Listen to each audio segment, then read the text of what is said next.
শিক্ষা সহজের আজকের পর্বের বিষয় ওয়েস্ট বেঙ্গল বোর্ডের নবম শ্রেণীর বাংলা ব্যাকরণ। নবম শ্রেণীতে বাংলা ব্যাকরণে একেবারে প্রথম অধ্যায়টি রয়েছে ধ্বনি, ধ্বনি পরিবর্তন ও সন্ধি। এখানে তোমাদের ধ্বনি সংক্রান্ত বা বর্ণ সংক্রান্ত অসংখ্য ডেফিনেশান মাথায় রাখতে হবে এবং ভালো করে বুঝে নিতে হবে। এর উপর থেকে কিন্তু যে কোনোভাবে তোমাদের এমসিকিউ বা very short answer type question থাকতে পারে। তাই প্রথম থেকেই কিন্তু পুরো জিনিসটা মানে একদম স্বরধ্বনি এবং ব্যঞ্জন ধ্বনির যত রকমের বিভাজন রয়েছে, উচ্চারণের স্থান এবং উচ্চারণের প্রকৃতি অনুযায়ী সমস্ত বিভাজন কিন্তু শুরু থেকেই ভালো করে তোমাদের বুঝে নিতে হবে। আজকে মূলত আলোচনা করছি স্বরধ্বনির নানান রকম বিভাজন নিয়ে। তার আগে তোমাদের কাছে ধ্বনি বলতে কি, বর্ণ বলতে কি একটু আলোচনা করে নিই।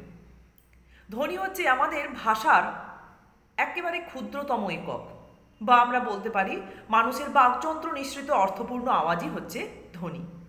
ধ্বনির দুটি বিভাগ রয়েছে, স্বরধ্বনি, ব্যঞ্জন ধ্বনি। আর বর্ণ বলতে আমরা বলবো মূলত ধ্বনির লিখিত রূপই হচ্ছে বর্ণ। বর্ণেরও ঠিক একইভাবে দুটি ভাগ রয়েছে, স্বরবর্ণ, ব্যঞ্জন বর্ণ। স্বরধ্বনির সংখ্যা হচ্ছে 7টি।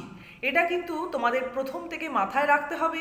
এই 7টি কী কী স্বরধ্বনি সেটিও কিন্তু তোমাদের মনে রাখতে হবে। এটা কিন্তু এমসিকিউতে প্রায় প্রতি বছরই কোশ্চেনে যে কোনো একটা সামেটিভে তোমরা পেতে পারো, মূলত ফার্স্ট সামেটিভ বা থার্ড সামেটিভের ক্ষেত্রে। তাহলে স্বরধ্বনির সংখ্যা হচ্ছে 7টি। সেগুলি কি কি না, অ, আ, হস্যই, হস্যৌ, এ, ও, এ। এই 7টি স্বরধ্বনি আমাদের উচ্চারিত হয়ে থাকে। স্বরবর্ণ কোথাও তোমরা দেখবে 11টি বা 12টি। উচ্চারণের ক্ষেত্রে আমরা ইকার উকারের যেমন বিভাজন বোঝাতে পারি না, তাই স্বরধ্বনির সংখ্যা 7টি, সে তুলনায় বর্ণের সংখ্যা আমরা অধিক পেয়ে থাকি।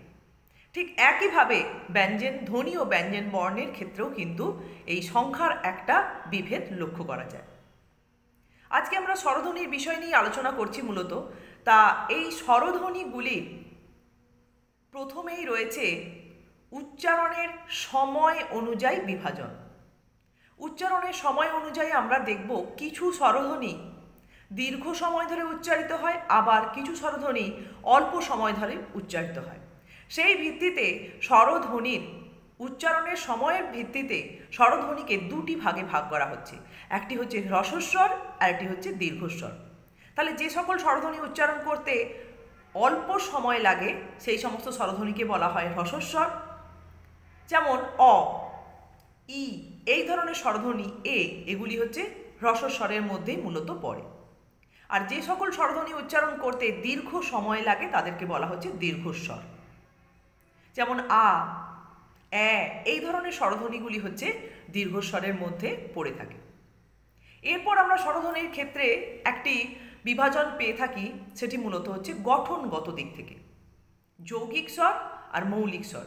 মূলত যে আমরা 7টি স্বরধ্বনির কথা বললাম, যথা অ, আ, হস্যই, হস্যৌ, এ, ও, এ, এই 7টি স্বরধ্বনি হচ্ছে মৌলিক স্বর। কেননা এই স্বরগুলিকে কোনোভাবেই ভাঙা যায় না।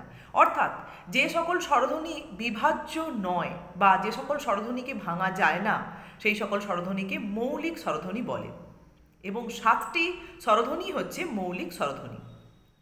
তাহলে যৌগিক স্বর বলতে কোনগুলোকে বোঝাচ্ছে?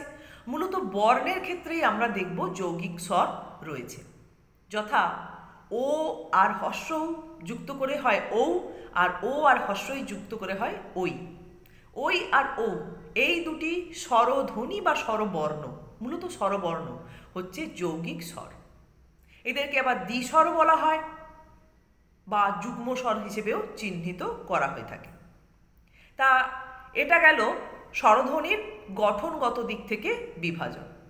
এরপর আমরা স্বরধ্বনির ক্ষেত্রে দেখি অনেক সময় উচ্চারণে একটা নাসিকার প্রভাব রয়েছে। অর্থাৎ কোনো একটি শব্দে মধ্যে দেখব যে যখন স্বরধ্বনি নাসিকার দ্বারা উচ্চারিত হচ্ছে, তখন কিন্তু সেই স্বরধ্বনিটি একটি নাসিক্য প্রভাব লক্ষ্য করা যায়। তখন সেই স্বর হয়ে ওঠে অনুনাসিক স্বর। যেমন ধরো আমি চাঁদ শব্দটি বললাম, এখানে আয়ের ওপরে কিন্তু চন্দ্রবিন্দুর প্রভাব পড়ছে, অর্থাৎ আর সঙ্গে নাসিকার উচ্চারণের সংযোগ ঘটছে, যে কারণেই এখানে চন্দ্রবিন্দু ব্যবহার আমাদের করতে হচ্ছে। তাহলে স্বরধ্বনি মাঝে মধ্যে অনুনাসিক হয়ে পড়ে, সেটা আমাদের উচ্চারণের উপর নির্ভর করে। ঠিক একইভাবে এই উচ্চারণের বৈশিষ্ট্যের দিক থেকে স্বরধ্বনির আরেকটি দিক হচ্ছে প্লুতস্বর। প্লুত শব্দের অর্থ হচ্ছে টান বা টেনে উচ্চারণ করা, যেটাকে বোঝায়। সাধারণত দেখা যায় আমরা যখন কাউকে আহ্বান করি, কেউ কাউকে হয়তো আহ্বান করছে বা গান গাওয়ার সময় কোনো একটি শব্দের শেষের স্বরধ্বনিকে যখন আমরা টেনে বা প্রলম্বিতভাবে উচ্চারণ করি, সেই উচ্চারণ করার পদ্ধতিকেই বলা হয় প্লুতস্বর। আমাদের জয় হে যে জাতীয় সঙ্গীত, সেখানেও দেখা যায় যে জয় হে যখন উচ্চারণ করা হয়, শেষের এ স্বরধ্বনিটি প্রলম্বিত আকারে উচ্চারিত হয়। এছাড়াও আমরা স্বরধ্বনির আরও কিছু বিভাজন লক্ষ্য করি উচ্চারণের স্থান অনুযায়ী বা মুখবিবরের আকৃতি, ঠোঁটের আকৃতি বা জিহ্বার অবস্থান অনুযায়ী। এই বিভাজনগুলো কিন্তু এর পরের একটি বিভাগে তোমাদের কাছে আলোচনা করব।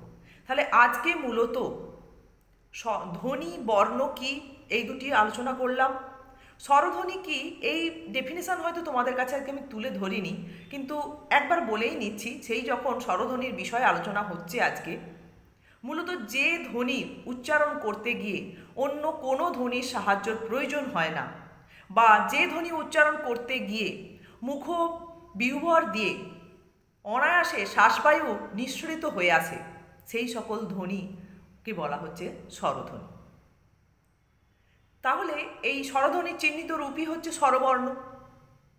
মূলত স্বরধ্বনিগুলি যখন উচ্চারণ করা হয় তখন শ্বাসবায়ু বিনা বাধায় বেরিয়ে আসতে পারে।